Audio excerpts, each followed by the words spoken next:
This is Chatterboxing. I'm Shawn. It's my prediction video for the Errol Spence Shawn Porter fight next weekend in Los Angeles, I think. Yeah, right. Excellent fight.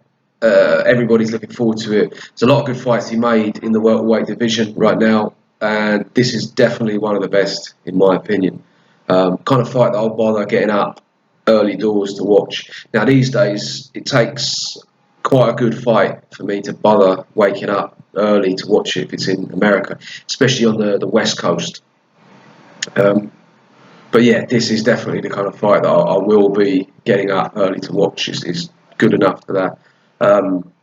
Well, Errol Spence rightfully the favourite, in my opinion. I mean, I haven't looked at the betting odds. I don't know how strong a favourite he is, but pretty much everyone from what I've seen is picking Errol Spence. Shawn Porter, yeah, he is the underdog. But you never see Shawn Porter in a fight where he gets completely dominated.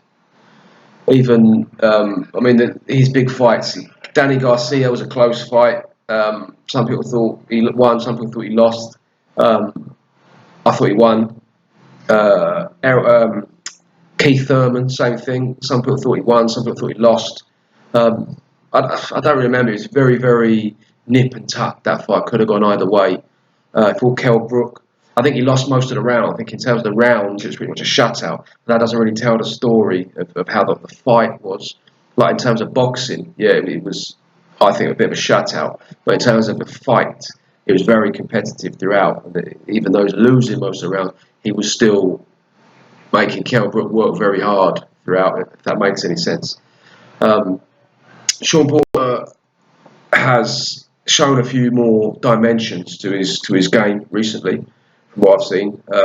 When he fought Danny Garcia, he was mixing it up quite a lot. And he wasn't just bulldozing forward, trying to steamroll him like a lot of people predicted him to do.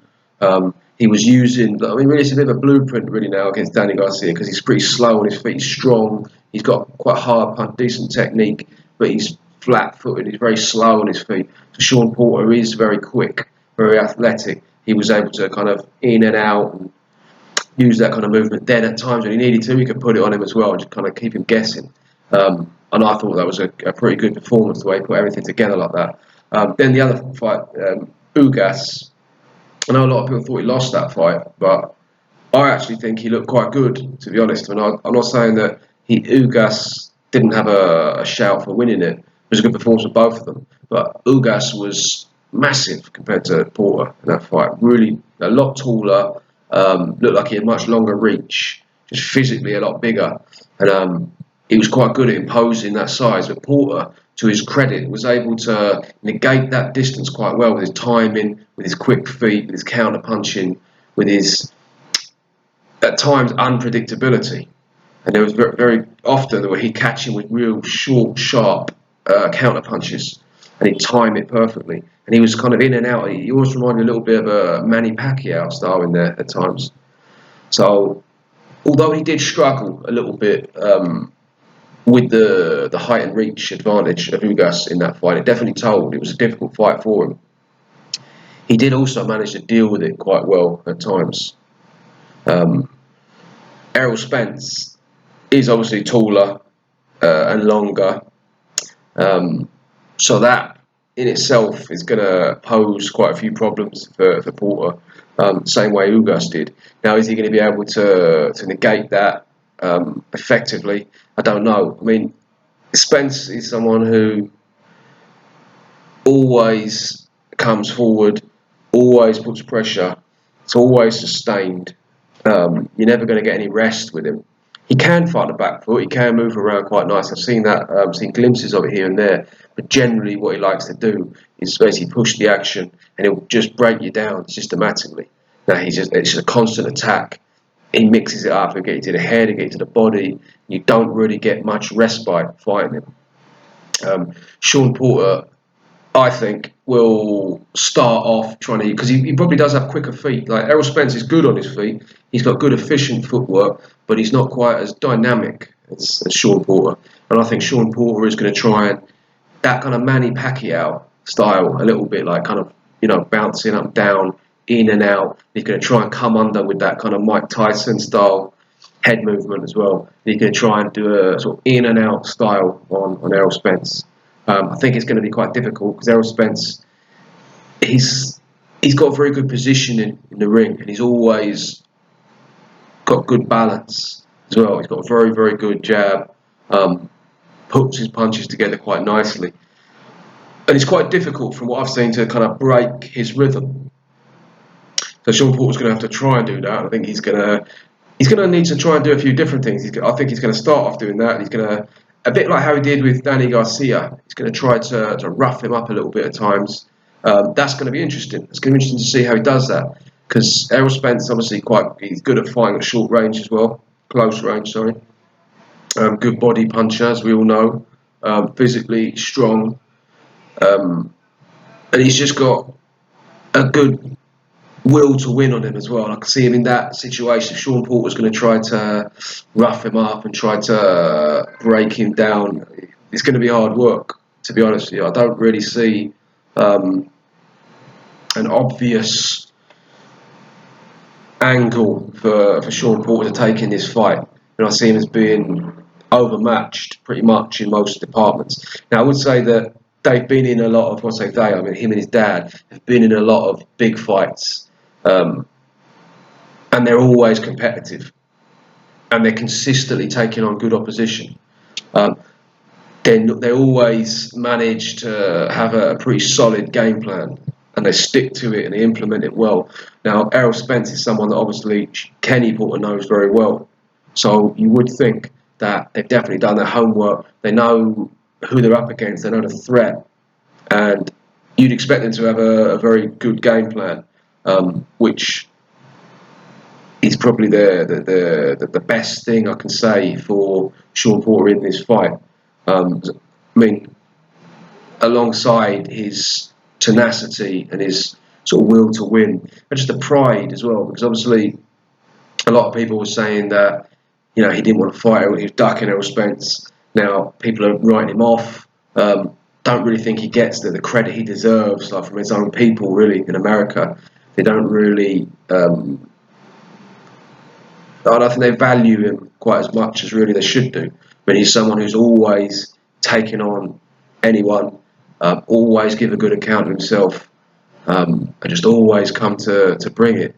So I think that's going to be quite a motivating factor for him. And as I say, he should make the fight very competitive while he's in it. And the problem is, I think for him, Spence is just able to beat him in every department. Also, Spence is someone who, as the fight goes on, he seems to get better and better. Now, I'm not Kenny Porter. I obviously haven't studied this as much as he would have done, but with Shawn Porter generally, you'd be thinking he's very, very fit, very athletic, very, very real bulldog sort of spirit. He's constantly putting it on you, physically, mentally draining, fighting someone like that. So that's how he's managed to, in some cases, just overwhelm people. In other cases, managed to be very, very competitive. I think with Errol Spence, that's going to be hard, because I don't see him in round like 8, 9, 10. I don't see him fading. I see him getting more and more dominant. I think Shawn Porter is going to be in it for the first quarter of the fight, and it's going to be he's going to be moving quite a lot. He's going to be trying to catch Spence with counters. He's going to be trying to say come in and out, but I think Spence is going to pick him off from range. I think he's a better boxer. He's very, very meticulous, very accurate. As I say, great balance, great positioning in the ring.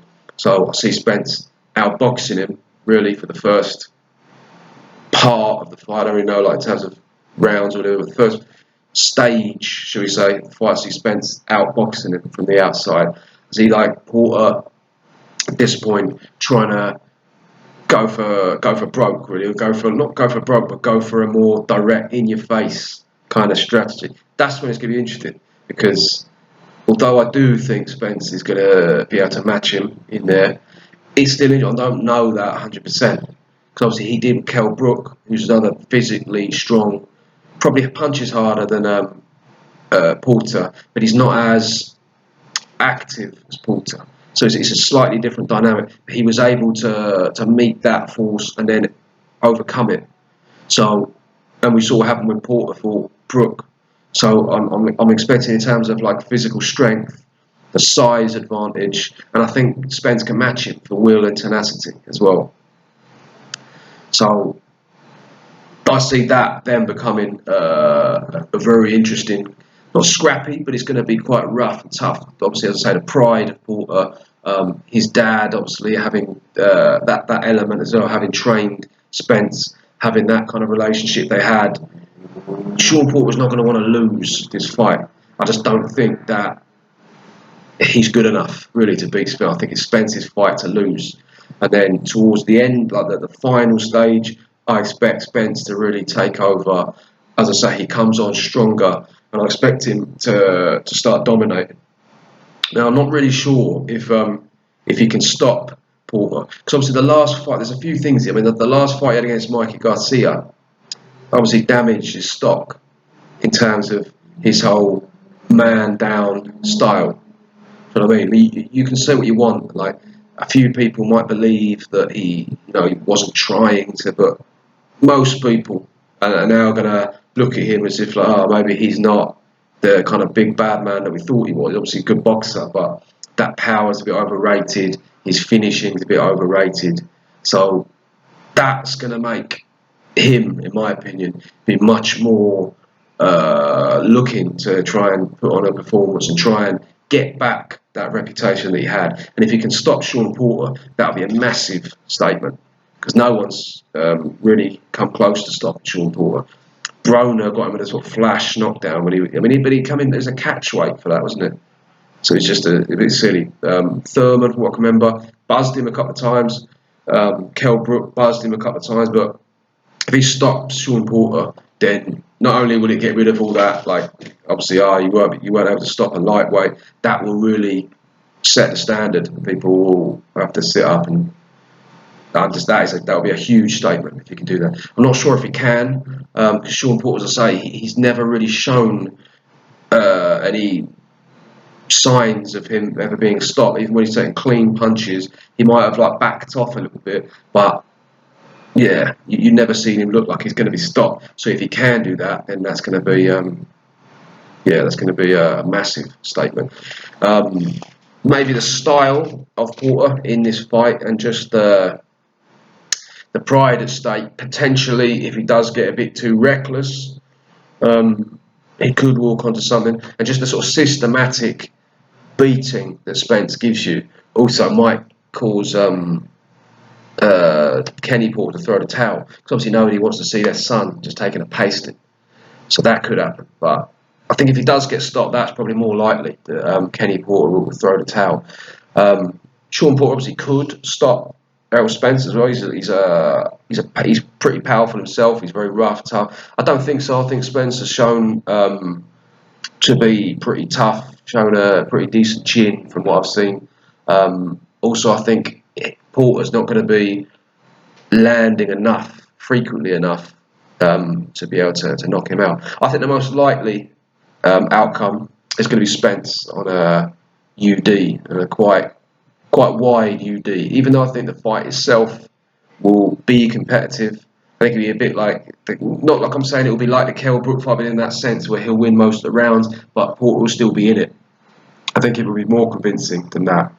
To be honest, I think it's going to be a convincing Spence victory. Not ruling out a knockout, and I'll be very, very impressed if he does.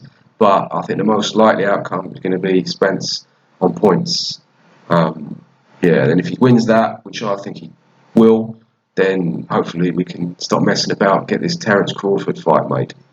So yeah, let me know what you lot think. Thank you very much for watching.